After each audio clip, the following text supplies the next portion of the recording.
A Mulher da Casa Abandonada é uma série de podcast documental criada pelo jornalista e repórter Chico Felitti, da Folha de São Paulo, com a coordenação de Magê Flores, que investiga a história de Margarida Bonetti, uma mulher que vive escondida, acusada de escravizar uma empregada doméstica nos Estados Unidos.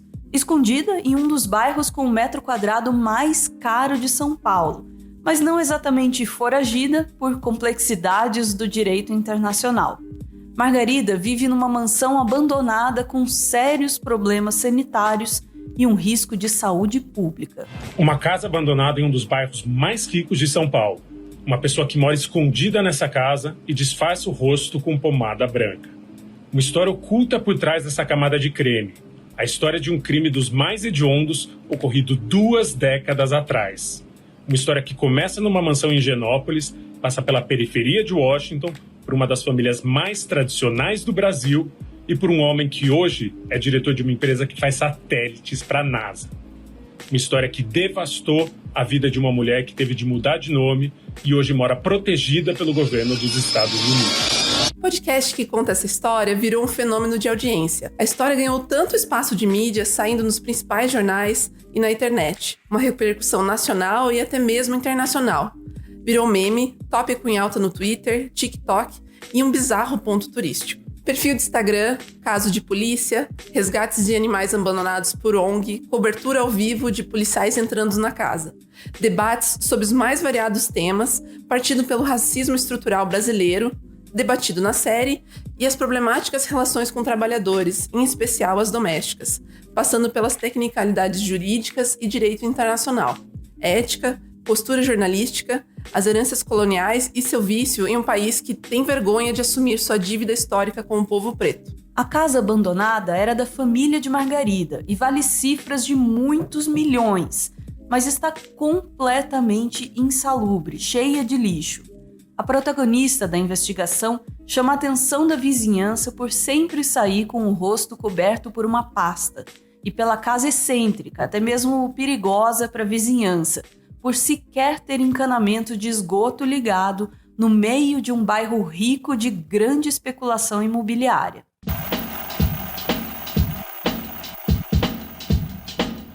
Margarida e seu marido, René Bonetti, foram acusados no ano 2000 de levar uma mulher preta brasileira para os Estados Unidos para trabalhar como empregada doméstica, mas que, na verdade, trabalhou durante 20 anos sem receber um centavo, sendo vítima de maus tratos e negligências graves de saúde. René Bonetti, naturalizado americano, foi julgado nos Estados Unidos por submeter a brasileira a trabalho análogo à escravidão. Permaneceu 6 anos preso, mas Margarida, que não era cidadã americana, fugiu para o Brasil e não foi julgada, porque o Brasil não extradita seus cidadãos.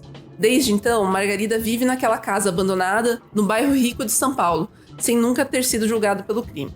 6 anos e 5 meses de prisão sem direito à liberdade condicional. Esta é a sentença da Justiça Americana para o brasileiro que escravizou a empregada doméstica nos Estados Unidos.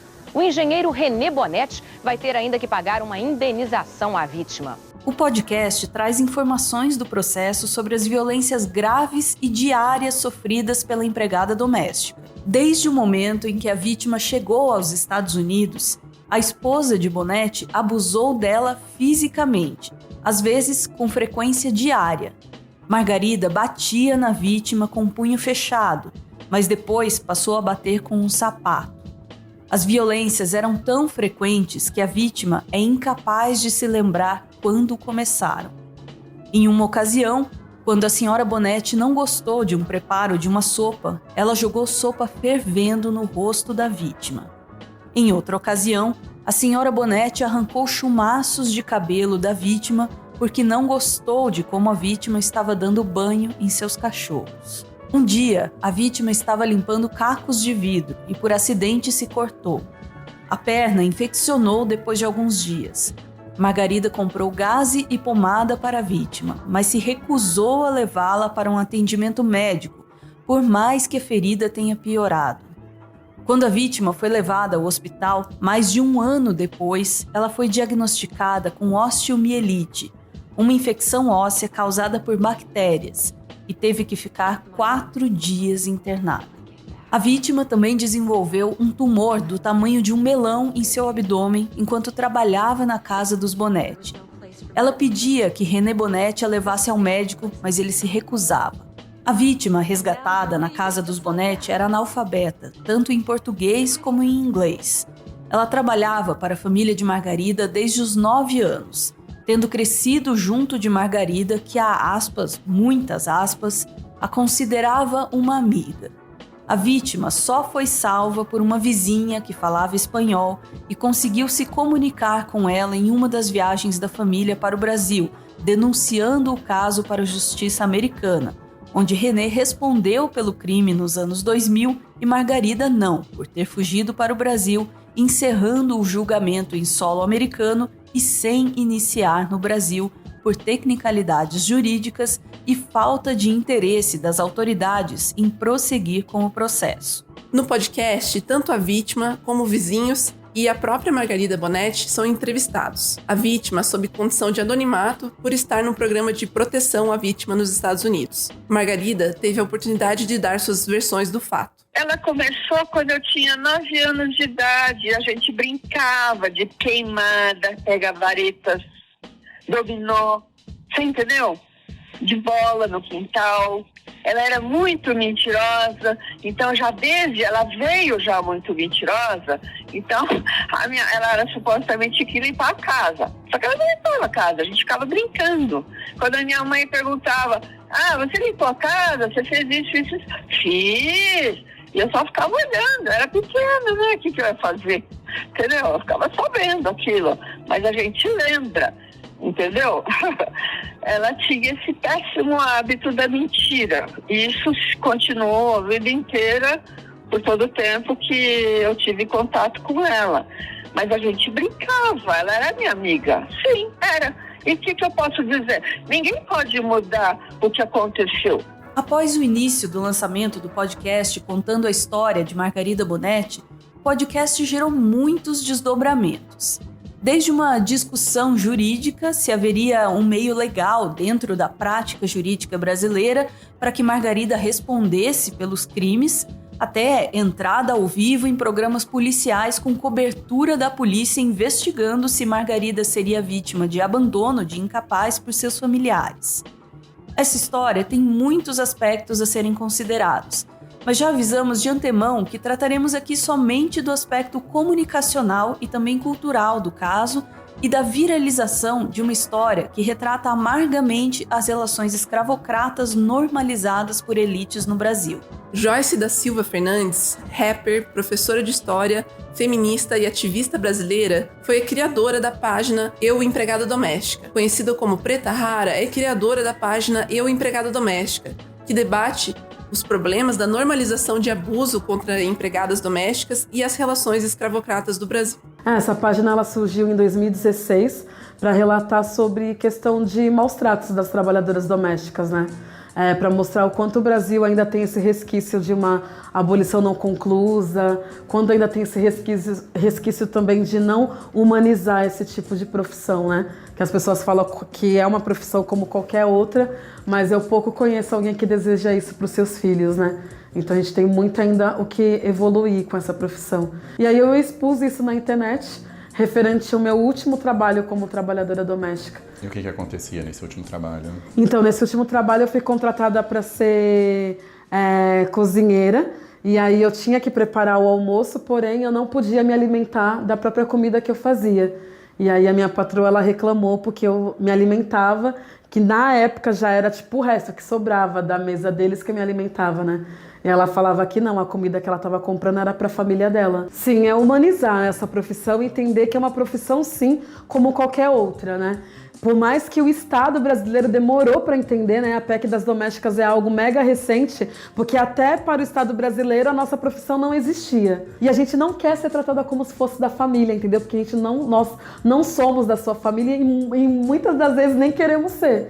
Porque também isso que eu percebia, que eu deixava de reclamar, deixava de querer saber dos meus direitos, porque a patroa fazia várias coisas ruins, depois ela vinha com um agradinho.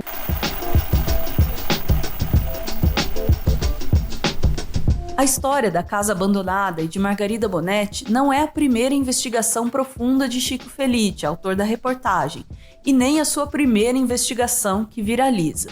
O trabalho de reportagem de Felitti se especializou em investigar histórias em profundidade, mostrando seus aspectos humanos e as complexidades por dentro dessas histórias desconhecidas que passam correndo no meio da paisagem urbana. O jornalista é autor de alguns livros que tiveram origem em reportagens, entre eles os títulos Elke, Mulher Maravilha, livro que retrata a fascinante história da modelo, atriz e apresentadora Elke. Em outra publicação, com foco criminal, Felitti trata da seita de João de Deus, reconstituindo os 40 anos da seita que João de Deus fundou e comandou em Abadiânia, antes de ser preso pelo estupro de dezenas de mulheres. Em um trabalho sensível, Felitti também foi autor de uma longa reportagem que se tornou viral e que deu origem à publicação do livro Ricardo e Vânia, o maquiador, a garota de programa, o silicone e uma história de amor. Nessa história, o jornalista conta a trajetória de um artista de rua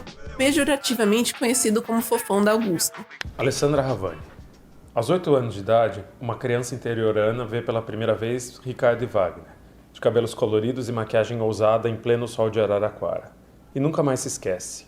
Quando eu vi o Ricardo com cabelo curtinho, loiro, platinado, e a Vânia com cabelo ruivo, era uma loucura. Eu ficava apaixonada quanto a Alessandra Ravani em Paris, onde mora há mais de 10 anos. Era 1985, quando o casal chegou com sua imensa lista de compras na perfumaria Pérola. Foram recepcionados por Dona Itália, avó de Alessandra e fundadora da perfumaria Pérola e da perfumaria Cristal, ambas na Avenida Duque de Caxias. O repórter também produz o podcast Além do Meme, que busca retratar em cada episódio as histórias humanas por trás de memes. Como, por exemplo, a história de Nilson Papinho, o vovô do slime que viralizou por sua felicidade ao conseguir fazer um slime, uma espécie de geleca, e acabou vítima de uma fake news. A gente já tratou desse caso aqui no canal e você pode ver o vídeo, mas só se você quiser.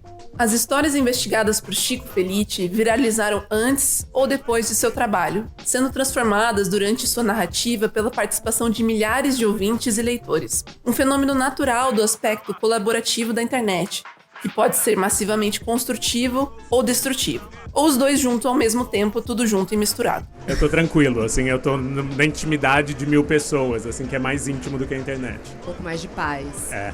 Eu citei alguns dos seus trabalhos e definitivamente vários deles atingiram públicos enormes e muito sucesso, e sempre nesses bastidores de fenômenos culturais. O que está sendo diferente para você com a Mulher da Casa Abandonada desses outros? Acho que é a reação, assim, porque, sei lá, quando viralizou o perfil do Ricardo, que era conhecido como Fofão da Augusta na internet, foi uma onda de amor. As pessoas queriam conhecer o Ricardo e queriam fazer alguma coisa por ele. Agora é uma onda do contrário de amor. E isso é muito complexo, né? Isso é muito complicado porque é a primeira vez que uma coisa que eu escrevo tem uma implicação prática. As pessoas passaram a ir na Casa Abandonada, tá parecendo uma micareta, tá cheia de gente, e a mulher fugiu e isso. E os cachorros foram resgatados. E os cachorros foram resgatados pela Luísa Mel. Meu telefone toca um sábado e eu atendo e falo, oi, é a Luísa Mel. E eu falo, não. E o mesmo aconteceu com a série A Mulher da Casa Abandonada. Um fato inegável que atingiu rapidamente uma grande audiência digna de novela da Globo. Mas nela, os espectadores se sentem parte da investigação sobre o crime cometido pelo casal Bonetti, como uma perseguição ao vivo em muitas telas, e um sentimento coletivo de justiçamento perigoso. Essas intersecções entre jornalismo, narrativa, entretenimento, podcast, internet também impactam a forma como o jornalismo retratou a viralização da história, também de certa forma romantizada. Nesta imagem, a reportagem do Cidade Alerta, da Record, faz uma dramatização com uma atriz e a cenografia da emissora.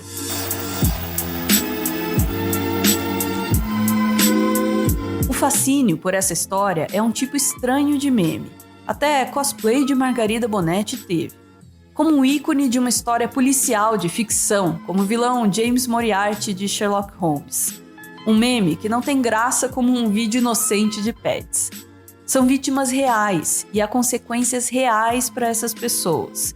Mas aqui a narrativa do podcast se encontra com o jornalismo, sendo transformada e impactando os desdobramentos dessa história em cada compartilhamento, em cada nova reportagem novelizada. Se formos considerar meme pelo que ele é, uma partícula de história que se repete, repete e repete até que uma versão ou várias versões da história vençam, um processo de seleção natural, só que ao invés de ser um fenômeno do campo da biologia, é um fenômeno do campo social e informacional. E como todo meme, todas essas versões da mesma história vão sendo reproduzidas e recompartilhadas.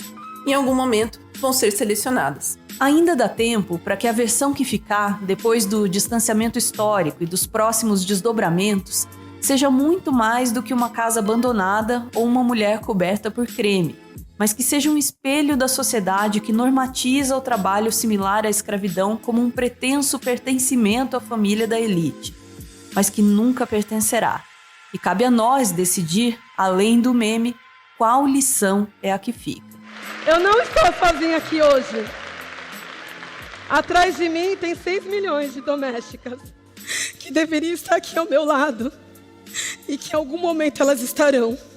Tudo que eu faço, a correria que é minha vida, não pensando em dinheiro, que a gente não tem grana, mas só de ver que 6 milhões de domésticas estão sendo representadas agora e que muitas não estão me assistindo, mas vão poder assistir porque elas estão lá limpando. É isso que eu quero provocar nesse momento, porque todo mundo aqui deve ter vários patrões, várias patroas e algumas domésticas. Né? Se cada um levar essa ideia de conversar e humanizar as relações, a gente vai diminuir um pouquinho da desigualdade nesse país. Porque em outros países, várias domésticas trabalham e estudam, e aqui ainda esse trabalho de doméstica tem como propriedade privada. A gente consegue ver nos aeroportos. Por que a babá tem que estar vestida de branco? É um uniforme, sim, para poder identificar ela, então dentro de casa. Será que a patroa não sabe que ela é a babá? Mas não, é para deixar bem claro quais são os lugares de algumas pessoas nesse país. Então estou aqui contrariando as estatísticas, não estou sozinha, estou falando por 6 milhões de domésticas.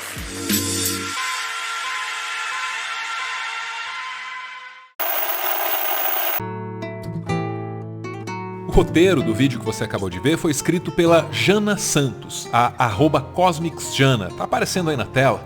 Ela é uma pessoa LGBTQIA+, é mestre em comunicação e linguagens e pesquisa discursos e plataformas de mídias sociais. A Jana é feminista, ativista por direitos humanos e é criadora do Cosmos, que poderia ser o universo, mas é um bar de bons drinks.